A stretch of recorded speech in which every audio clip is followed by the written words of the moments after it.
30 June 2024 রবিবার 12টা 35 মিনিটে শনিদেব বক্রী গোচরে অবস্থান করতে চলেছে এবং শনিদেব 15ই নভেম্বর 2024 সন্ধ্যা 51 মিনিটে কিন্তু আবার মার্গী গোচর অবস্থান করবে। অর্থাৎ 139 দিনেতে এই বক্রী গোচর অবস্থানের ফলেতে চন্দ্র রাশি অনুযায়ী মিথুন রাশির জাতক জাতিকাদের উপরেতে কি বিশেষ প্রভাব বিস্তার করতে চলেছে শনি গ্রহ। কারণ অষ্টম এবং নবম ভাবের অধিপতি হলো শনি গ্রহ এবং নবম ভাবেতেই কিন্তু শনি গ্রহ বক্রী গোচর অবস্থান করবে এবং এই সময়ের মধ্যে শনিদেব কিন্তু পূর্ব ভাদ্রপদ এবং শতভিষা নক্ষত্রে গোচর অবস্থান করবে এবং শনিদেবের বক্রী গোচর দৃষ্টি রাশির ঠিক একাদশ ভাবে, তৃতীয় ভাবে এবং ষষ্ঠ ভাবেতে থাকবে। একাদশ ভাব থেকে আমরা বিচার করে থাকি স্বপ্ন পূর্ণ হওয়ার যোগ অথবা আয় উন্নতি বা বড় ভাই বোনেদের সাথে সম্পর্ক কিরকম থাকবে সেই বিষয় নিয়ে। তৃতীয় ভাব থেকে আমরা বিচার করে থাকি সাহস, পরাক্রম, অনলাইন বা ডিজিটাল সম্পর্কিত কাজ সম্পর্কিত ব্যাপারেতে এবং ছোট ভাই বোনদের সাথে সম্পর্ক ইত্যাদি সম্পর্কে বিচার করে থাকি এবং ষষ্ঠ ভাব থেকে বিচার করে থাকি রোগ, ঋণ, শত্রু প্রভৃতি বিচার করে থাকি। তাই মিথুন রাশির জাতক জাতিকাদের উপরেতে এই সময়ের মধ্যেতে কি বিশেষ ফল লক্ষ্য করা যাচ্ছে সেই বিষয় নিয়ে বিস্তারিত আলোচনা এই ভিডিওতে করব। নেগেটিভ বা পজিটিভ কোনো আলোচনা নয়, যেটা বাস্তব সত্য ঘটতে চলেছে সেই বিষয় নিয়ে আমরা এখানে বিস্তারিত আলোচনার মারফতে জেনে নেব। এবং বেকার যুবক যুবতীদের ক্ষেত্রে কিন্তু এই সময়তে বিশেষ কিছু সফলতা আসতে লক্ষ্য করা যাচ্ছে কর্মক্ষেত্রের দিকেতে, সেই বিষয়গুলো নিয়ে বিস্তারিত আলোচনা করব। সাথে কিন্তু গুরুত্বপূর্ণ বেশ কিছু টিপস দেওয়া থাকবে, যে টিপসগুলিকে আমি অনুরোধ করব মিথুন রাশির জাতক জাতিকাদের এই সময়তে কিন্তু পালন করাটা উচিত হবে।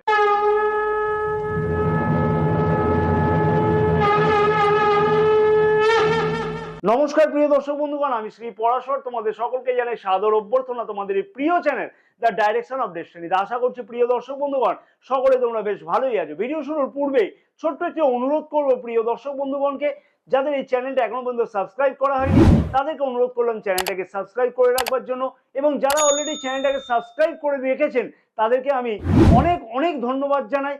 এবং যারা ফেসবুক পেজে ভিডিওটি দেখছে তাদেরকে অনুরোধ করবো যে পেজটিকে ফলো করে রাখবার জন্য। এইরকম ধরনের ভিডিও কিন্তু প্রতিদিন সন্ধ্যা 6টার সময়তে আপলোড করা হয়ে থাকে।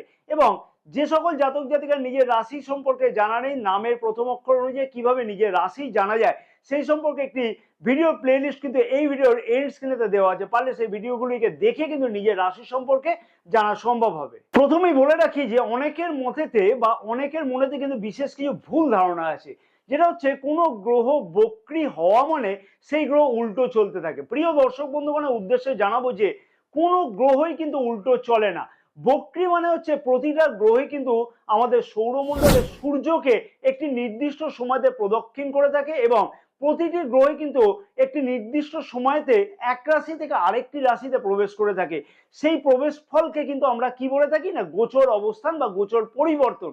যেমন শনিদেব 2.5 বছর বাদে কিন্তু এক একটি রাশি পরিবর্তন করে থাকে এবং যখন কোনো গ্রহ নিজের গতির তুলনাতে কম গতিতে সূর্যকে প্রদক্ষিণ করে থাকে তখন কিন্তু সেই প্রদক্ষিণ অবস্থানকে আমরা বলে থাকি বক্রী গোচর অবস্থান। আশা করছি পুরো বিষয়টা তোমাদের কাছে ক্লিয়ার করতে পেরেছি আমি। প্রথম কথাই আমি বলবো যে অষ্টম এবং নবম ভাবের অধিপতি শনি গ্রহ 30 জুন থেকে কিন্তু রাশির নবম ভাবেতে বক্রী গোচর অবস্থান করবে। তার ফলে মিথুন রাশির জাতক জাতিকাদের অল্প বিস্তর কিন্তু বেশ কিছু ক্ষেত্রে তো অসুবিধার লক্ষ্য করা যাবে। হ্যাঁ, এটাই কিন্তু বাস্তব সত্য কথা। কারণ নবম ভাব থেকে আমরা কি বিচার করে থাকি, নবম ভাব থেকে আমরা বিচার করে থাকি যে ভাগ্য অথবা পিতা বা ধর্ম ইত্যাদি সম্পর্কে। যেহেতু অষ্টম ভাবের ফল মিথুন রাশির জাতক জাতিকাদের 30 জুন থেকে লক্ষ্য করা যাবে বা লক্ষ্য করতে পারবে, সেই ক্ষেত্রে ভাগ্য ক্ষেত্রে বেশ কিছু ডিলে ভাব অর্থাৎ পরিশ্রম বেশি করবার ফলেতে তার ফলেতে কিন্তু ফলটা সেই রকম ভাবে লক্ষ্য করা যাবে না। অনেক ক্ষেত্রে বাধা কিন্তু সৃষ্টি হতে লক্ষ্য করা যাচ্ছে। তবে অনেক ক্ষেত্রে বেশ কিছু জাতক জাতিকা ভাগ্য ক্ষেত্রে কিছু না কিছু উন্নতি লক্ষ্য করতে পারবে। যাদের ভাগ্য ক্ষেত্রতে বেশ কিছু ডিস্যাটিসফ্যাকশন চলছিল, আমি কিন্তু এইখানেতে দুইটি বিষয় বললাম বা আলোচনা করলাম। একটাই কারণেতে করলাম যে জন্মকুণ্ডলিতে শনিদেবের অবস্থান কিরকম আছে তার উপরে কিন্তু খানিকটা ডিপেন্ড করবে। তবে পরিষ্কার করে বলা চলে যে যে সকল জাতক জাতিকাগণ 30 জুনের আগে পর্যন্ত ভাগ্য ক্ষেত্রেতে উন্নতি লক্ষ্য করতে পারছিল, সেই সকল জাতক জাতিকাদের ক্ষেত্রে কিন্তু বেশ কিছু অসুবিধার কারণ 30 জুনের পর থেকে লক্ষ্য করা যাবে। এটাই কিন্তু বাস্তব সত্য ঘটনা। পিতার শরীর স্বাস্থ্যের দিকে কিন্তু 30শে জুনের পর থেকে খানিকটা খেয়াল রাখাটা উচিত হবে এবং পিতার সাথে কিন্তু কোনো রকমের উত্তেজনাপূর্ণ ব্যবহার থেকে কিন্তু বিরত থাকাটা উচিত হবে। কারণ নবম ভাবের ফল যেহেতু অষ্টম ভাবেতে পাওয়া যাবে খানিকটা, তাই নবম ভাবের অধিপতি অষ্টম ভাবেতে যেহেতু ফল দেবে সেহেতু এই ফলাফলগুলোকে বলা। নবম ভাবেতে বক্রী গোচর অবস্থানের ফলেতে শনি গ্রহের গোচর দৃষ্টি কিন্তু রাশির ষষ্ঠ ভাবেতে থাকবে। ষষ্ঠ ভাব থেকে কিন্তু আমরা রোগ, ঋণ, শত্রু ইত্যাদি বিচার করে থাকি। ঋণ সংক্রান্ত ব্যাপার থেকে কিন্তু অনেকাংশে মুক্তি পেতে লক্ষ্য করা যাবে বা মুক্তি পাওয়ার সম্ভাবনা বিশেষভাবে কিন্তু লক্ষ্য করা যেতে পারে 30শে জুনের পর থেকে। যে সকল জাতক জাতিকা ঋণে জর্জরিত হয়ে পড়ছিল, কোনো প্রকারের ঋণ থেকে বেরিয়ে আসবার কোনো পরিকল্পনা গ্রহণ করতে পারছিল না, সেই সকল জাতক জাতিকাদের বেশ কিছু উন্নতি কিন্তু লক্ষ্য করা সম্ভব 30শে জুন থেকে 15ই নভেম্বরের মধ্যে দিয়ে। এবং 30শে জুনের পর থেকে কিন্তু মিথুন রাশির জাতক জাতিকাদের উদ্দেশ্যে আমি একটা কথাই বলবো, বক্রী গোচর অবস্থানের ফলেতে নতুন কোনো ঋণ নেওয়ার আগেতে কিন্তু বিশেষভাবে কিন্তু পর্যালোচনা করাটা উচিত হবে।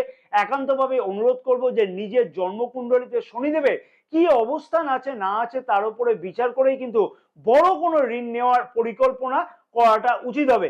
যেহেতু অষ্টম ভাবের ফল এখানে লক্ষ্য করা যাবে, তাই রিসার্চ সংক্রান্ত কাজেতে কিন্তু বেশ কিছু উন্নতি লক্ষ্য করা সম্ভব হবে এবং যে কোনো কাজেতে ডিপ নলেজ কিন্তু নিতে লক্ষ্য করা যাবে। অর্থাৎ একটা কাজকে আরো গভীর থেকে গভীরতর ভাবে চিন্তা করতে লক্ষ্য করা যাবে। এছাড়াও অকাল্ট সায়েন্সে কিন্তু বেশ কিছু উন্নতি লক্ষ্য করা যাবে, যেমন তন্ত্রমন্ত্র বিদ্যা বা জাদুবিদ্যা অথবা জ্যোতিষবিদ্যার প্রতি কিন্তু আকর্ষণ বৃদ্ধি পেতে লক্ষ্য করা যাচ্ছে 30শে জুনের পর থেকে। যে সকল জাতক জাতিকা এই সংক্রান্ত কাজের সাথে যুক্ত আছে তাদের ক্ষেত্রে কেরিয়ারেতে বেশ কিছু উন্নতি বা এই সম্পর্কে জানতে কিন্তু আগ্রহ বিশেষভাবে বহিঃপ্রকাশ হতে লক্ষ্য করা যাচ্ছে। ষষ্ঠ ভাব থেকে কিন্তু আমরা রোগের ব্যাপারে তো বিচার করে থাকি, তাই যে সকল জাতক জাতিকা রোগ নির্ণয়ে কোনো রকমের অসুবিধা আগে লক্ষ্য করা যাচ্ছিল, সেই সকল জাতক জাতিকাদের ক্ষেত্রে রোগ নির্ণয় কিন্তু হতে লক্ষ্য করা যাবে। অর্থাৎ সেই রোগে ভালোভাবে ট্রিটমেন্ট হওয়া বা প্রকৃতভাবে কিন্তু ওষুধপত্র খাওয়া ইত্যাদি লক্ষ্য করা যাচ্ছে। যে সকল জাতক জাতিকা শত্রুর দ্বারা পরিবেষ্টিত হয়েছিল অথবা শত্রুর দ্বারা আক্রান্ত হচ্ছিল, সেই সকল জাতক জাতিকাদের কিন্তু শত্রু থেকে কিন্তু একটা মুক্তি পাওয়ার সম্ভাবনা প্রবলভাবে লক্ষ্য করা যাচ্ছে। অর্থাৎ কর্মক্ষেত্রের জায়গাতে বা সামাজিক ক্ষেত্রেতে কিন্তু যে সকল শত্রুতাগুলি লক্ষ্য করা যাচ্ছিল 30শে জুনের আগে পর্যন্ত, সেই সকল জাতক জাতিকাদের ক্ষেত্রেতে কিন্তু সামাজিকভাবে বা কর্মক্ষেত্রের দিক থেকে কিন্তু বা জায়গাতে কিন্তু শত্রু নাশ হওয়ার সম্ভাবনা প্রবলভাবে লক্ষ্য করা সম্ভব হবে। তৃতীয় ভাব থেকে কিন্তু আমরা সাহস, পরাক্রম ইত্যাদি বিচার করে থাকি, আবার সামাজিক কাজকর্মকেও বিচার করে থাকি। তৃতীয় ভাব হচ্ছে শনিদেবের শত্রুর ঘর, অর্থাৎ সিংহ রাশিতে কিন্তু গোচর দৃষ্টি করছে এবং বক্রী গোচর দৃষ্টি থাকবে তৃতীয় ভাবেতে 30শে জুন থেকে। তার ফলে বিশেষ কিছু ভাবে উন্নতি কিন্তু লক্ষ্য করা সম্ভব হবে। যে সকল জাতক জাতিকারা খেলাধুলা বা অভিনয় জগতের সাথে যুক্ত আছে তাদের কেরিয়ারেতে কিন্তু বিশেষ কিছু উন্নতি লক্ষ্য করা যাবে। তবে অনেক ক্ষেত্রেতে লক্ষ্য করা যাবে যে কিছুটা সাহসের অভাব মাঝে মধ্যে ঘটতে লক্ষ্য করা যাচ্ছে, অথবা চটজলদি ডিসিশন নিতে কিন্তু বিশেষ কিছু অসুবিধার কারণ লক্ষ্য করা যাবে, অথবা কর্মক্ষেত্রের জায়গাতে কিন্তু সামান্য অলসতা আসতেও কিন্তু লক্ষ্য করা যাবে। এই বিষয়তে কিন্তু বিশেষ খেয়াল রেখে চলাটা উচিত হবে। তবে একটা কথা আমি বলবো এখানে যে উত্তেজিত স্বভাব কিন্তু এই সময়তে পরিত্যাগ করে চলাটা উচিত হবে এবং কথাবার্তা বলবার সময়তে কিন্তু অতি অবশ্যই মার্জনার সাথে কিন্তু কথাবার্তা বলাটা উচিত হবে। না হলে কিন্তু অযথা সামাজিক ক্ষেত্রেতে শত্রুতা বৃদ্ধি হওয়ার কিন্তু একটা সম্ভাবনা প্রবলভাবে লক্ষ্য করা যাবে। শুধু সামাজিক ক্ষেত্রেতেও নয়, কিন্তু কর্মক্ষেত্রের দিকেতেও কিন্তু মার্জনা কথাবার্তার দিকে দেওয়াটা উচিত হবে, না হলে কিন্তু বেশ কিছু শত্রুতা অযথা বৃদ্ধি পাওয়ার সম্ভাবনা সেই কারণে তো লক্ষ্য করা যাচ্ছে। অনলাইন বা ডিজিটাল সংক্রান্ত কাজেতে যে সকল জাতক জাতিকারা উন্নতি ঠিকমতো করে উঠতে পারছিল না, সেই সকল জাতক জাতিকাদের কিন্তু স্বপ্ন বাস্তব হতে লক্ষ্য করা যাবে, উপযুক্ত পরিশ্রম করতে লক্ষ্য করা যাবে এবং তার ফলেতে কিন্তু সফলতা পাওয়া সম্ভব হতে চলেছে অনলাইন বা ডিজিটাল কাজকর্মের জন্যতে। এবং এই সময়তে কিন্তু কোনো রকমের ডিজিটাল পেমেন্টের সাথে যুক্ত যারা, তাদের ক্ষেত্রে বলবো সাবধানেতে কিন্তু ডিজিটালি পেমেন্ট করাটা উচিত হবে। বেকার যুবক যুবতীদের উদ্দেশ্য কিন্তু সফল হতে চলেছে, বিশেষ করে বলবো অক্টোবর মাসের 9 তারিখ থেকে 15ই নভেম্বরের মধ্যে, কারণ যেহেতু শনিদেব নক্ষত্রগতভাবে গোচর অবস্থান পরিবর্তন করবে এবং কর্মক্ষেত্রের জায়গাতে কিন্তু নতুন কোনো সম্ভাবনা এই সময়ের মধ্যেতে বেকার যুবক যুবতীরা লক্ষ্য করতে পারবে। নতুন কোনো ইন্টারভিউ কল আসাও কিন্তু এই সময়ের মধ্যে লক্ষ্য করা যাবে। কারণ কি, মনে রাখতে হবে যে বক্রী গোচর দৃষ্টি শনিদেবের একাদশ ভাবেতেও থাকবে, যার ফলে কিন্তু এই সময়তে স্বপ্নপূর্ণ হতে লক্ষ্য করা যেতে পারে।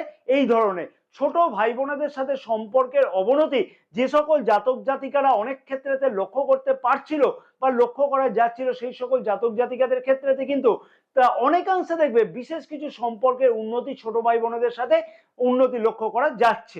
একাদশ ভাবে তো শনিদেবের বক্রী গোচর দৃষ্টি থাকবে 30শে জুন থেকে। তার ফলে কিন্তু যে সকল জাতক জাতিকাদের স্বপ্ন বাস্তব হতে লক্ষ্য করা যাচ্ছিল না, একাধিক কোনো পরিমাণে বাধার সৃষ্টি হচ্ছিল বা স্বপ্ন পূর্ণের ক্ষেত্রেতে, সেই সকল জাতক জাতিকাদের কিন্তু অনেক ক্ষেত্রেতে দেখবে অনেক কিছু স্বপ্ন বাস্তব হতে চলেছে।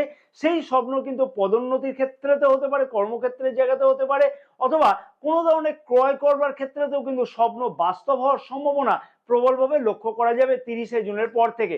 বড় ভাই বোনেদের সাথে সম্পর্কের অবনতি অথবা নিজের আশা পূর্ণের ব্যর্থতা লক্ষ্য করা যাচ্ছিল বড় ভাই বোনেদের কাছ থেকে, সেই সকল জাতক জাতিকাদের ক্ষেত্রেতে কিন্তু অনেক ক্ষেত্রে বড় ভাই বোনেদের সাথে সম্পর্কে যথেষ্ট পরিমাণে উন্নতি এবং নিজের কিন্তু আশা পূর্ণ হতে লক্ষ্য করা সম্ভব হবে। মিথুন রাশির জাতক জাতিকা কিন্তু কয়েক কোটি থাকতে পারে, সবার জন্মকুণ্ডলী কিন্তু এক প্রকারের নয়। তাই শনিদেবের অবস্থান কিন্তু জন্মকুণ্ডলীতে কিরকম আছে, অর্থাৎ শত্রু ঘরে শনিদেব অবস্থান করছে কিনা, অথবা কোনো নিচস্থ ভাবে শনিদেব অবস্থান করছে কিনা, বা সেইগুলোও কিন্তু অতি অবশ্যই এই সময়তে বিচার করাটা উচিত হবে। বক্রী গোচর অবস্থানের ফলেতে শনিদেবের এই বক্রী গোচর অবস্থানের ফলেতে বেশ কিছু অসুবিধার কারণ কিন্তু লক্ষ্য করা যেতে পারে। সেই কারণেতেও দশা বা মহাদশাও কিন্তু বিবেচ্য বিষয়, অতি অবশ্যই এই সময়তে কিন্তু সেই দিকেতেও খেয়াল রেখে চলাটা উচিত হবে। আর এই সময়তে বিশেষ কি উপায় পালন করা উচিত হয় সেই নিয়ে বলবার আগে কিন্তু আমি একটি ছোট্ট অনুরোধ আবার প্রিয় দর্শক বন্ধুগণের কাছে করব। যদি ভিডিওটি তোমাদের কাছে মনে হয় যে ইনফরমেটিভ, তাহলে কিন্তু অতি অবশ্যই একটা লাইকের আশা আমি কিন্তু করলাম, এবং ভিডিওটি অনেক বেশি পরিমাণে যাতে তোমরা শেয়ার করো সেই জন্য বিনীত অনুরোধ রইল তোমাদের কাছে, এবং চ্যানেলটিকে কিন্তু সাবস্ক্রাইব করবার জন্য বিনীতভাবে তোমাদের কাছে অনুরোধ করলাম। এবং ফেসবুক পেজে যারা এই ভিডিওটি দেখছে তাদেরকে অনুরোধ করলাম যে ইউটিউব চ্যানেলটিকে সাবস্ক্রাইব করে নেওয়ার জন্য অতি অবশ্যই আমার পাশে থাকবার জন্য অনুরোধ করলাম। প্রতিদিন কিন্তু অতি অবশ্যই গণেশজির পূজা অর্চনা নিয়মিত কিন্তু করা উচিত, এবং গণেশজির এই মন্ত্রটি, আমি যে মন্ত্রটি উচ্চারণ করছি সেই মন্ত্রটি কিন্তু প্রতিদিন 108 বার করে জপ করো, ওং গাং গণপতয় নমঃ। এবং প্রতি বুধবার দিনকে অতি অবশ্যই বলবো যে গণেশজিকে দুর্বা ঘাস দিয়ে পুজো দাও এবং নিজের মনস্কামনা জানাও, তাতে কিন্তু বিশেষ সুফল লক্ষ্য করতে পারবে। প্রতিদিন রাত্রিবেলাতে সবুজ রঙের যে গোটা মুখ কড়াই দেখতে পাওয়া যায়, সেই গোটা মুখকে কিন্তু রাত্রিবেলাতে ভিজিয়ে রাখো, একটা কাঁসার পাত্রেতে ভিজিয়ে রাখো, এবং পরের দিন সকালবেলাতে কিন্তু কাকপক্ষীকে ওটা নিজে হাতে খাওয়াও, তাতে কিন্তু বিশেষ সুফল তোমরা অতি অবশ্যই লক্ষ্য করতে পারবে। জয় মাতারা, সকলে ভালো থাকো।